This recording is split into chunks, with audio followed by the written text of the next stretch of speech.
একটা নদী মানে শুধু পানি নয়, সেটা একটা জীবনধারা।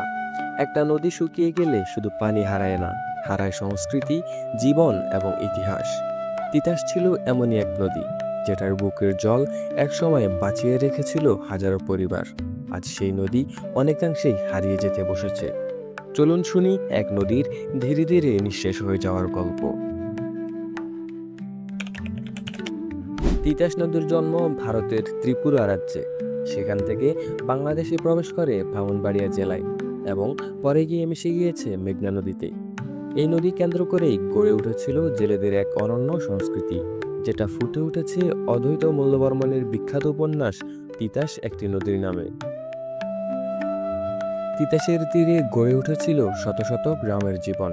এই নদীর উপর ভরসা করে চলত মাছ ধরা, কৃষিকাজ, পরিবহন ইত্যাদি। তিতাস শুধু নদী ছিল না, ছিল জীবনের অবিচ্ছেদ্য অংশ। নৌকা ছিল চলার পথ, নদী ছিল জীবিকার উৎস। কিন্তু সময়ের সাথে সাথে বদলাতে থাকে তিতাসের চেহারা। অনেক জায়গায় নদীর প্রবাহ কমে যায়, জমতে থাকে পলি। অপরিকল্পিত বাঁধ, নদী দখল এবং ভূমি পরিবর্তনের কারণে তিতাস আজ আগের মতো আর বয়ে চলে না। শুষ্ক মৌসুমে অনেক জায়গায় নদী শুকিয়ে যায়।